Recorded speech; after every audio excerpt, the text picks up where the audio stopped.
Today at Audioholics, we're going to help you set up your home theater, specifically where all those speakers go. We're going to be talking about a 5-speaker home theater setup which consists of a center, front, left, and right, and 2 surround speakers.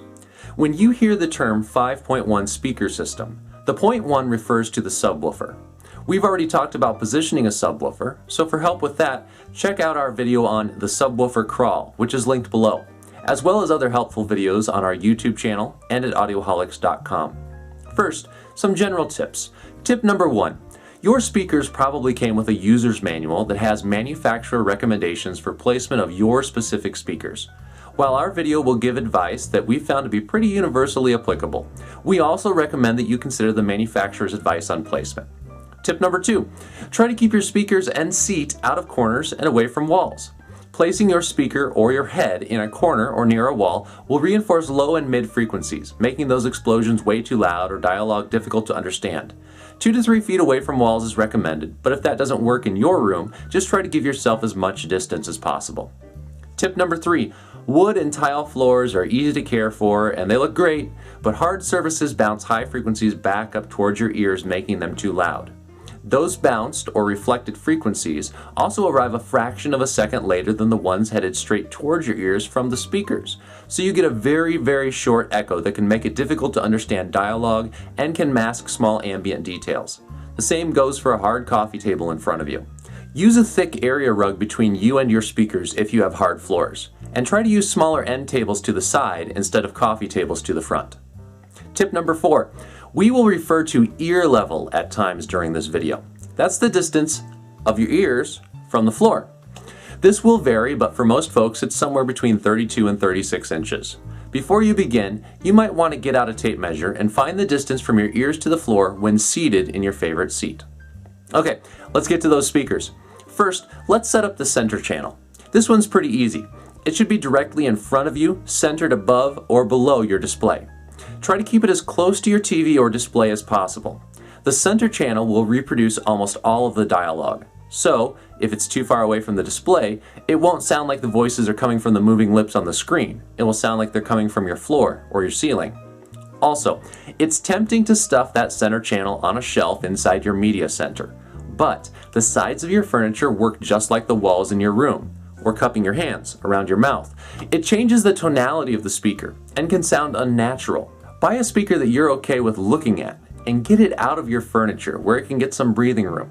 If you must put it in a media center, move it as far forward as possible so that the front of the speaker is even with the front of the furniture.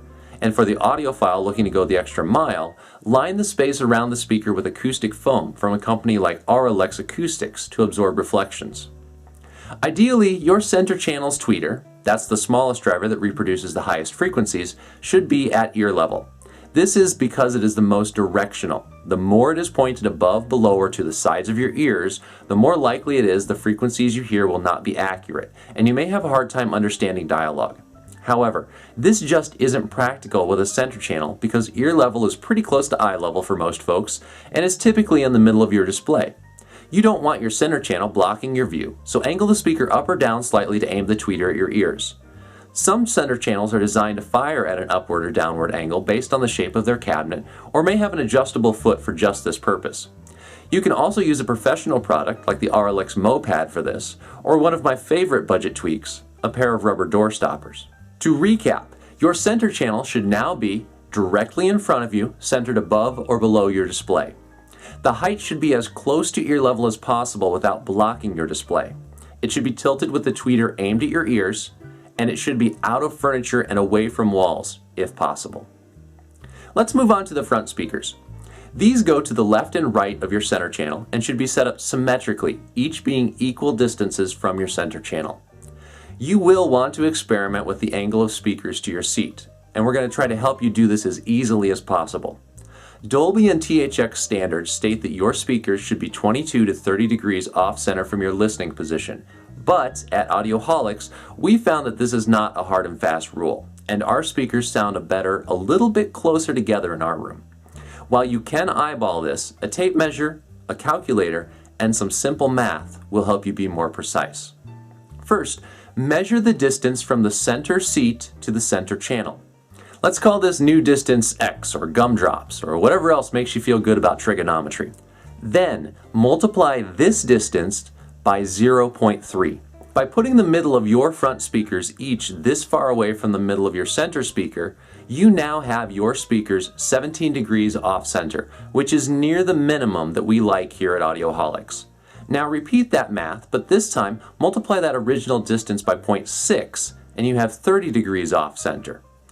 Experiment with this range to see what sounds good and what works best for your room. Having a friend move speakers while you sit in your chair and listen may be helpful. Put your receiver into stereo mode so that it's only playing sound out of the left and right speakers. Try to find a position where your speakers are wide enough apart that the sound fills the whole room in front of you, but not so wide that you don't get a good center image where a singer or spoken dialogue sounds like they're directly in front of you in the middle of your display. If you can't move your speakers, try moving your seat. Also try experimenting with toe-in, or aiming the speaker directly at the center seat versus having them firing straight out to the left and right of the seat. For your front speakers, the height of the tweeter should be at ear level. This means that bookshelf speakers should be placed on stands. Once again, speakers like to breathe. Try to keep them away from walls and out of actual bookshelves unless they are specifically designed for that type of placement. For tower speakers, the tweeter should already be at an average height, but you can always double check and raise or tilt them if necessary. And lastly, the surround speakers. Per Dolby and DTS standards, your surround speakers should be 90 to 110 degrees off center, directly to the side or just a little bit behind your seating position.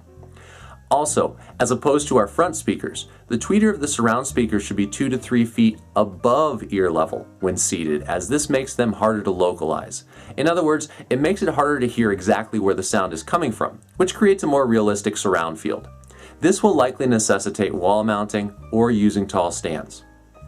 After following these steps, even if you weren't able to place your speakers in their ideal locations due to room and furniture constraints, you can rest easy knowing that your system can still sound great.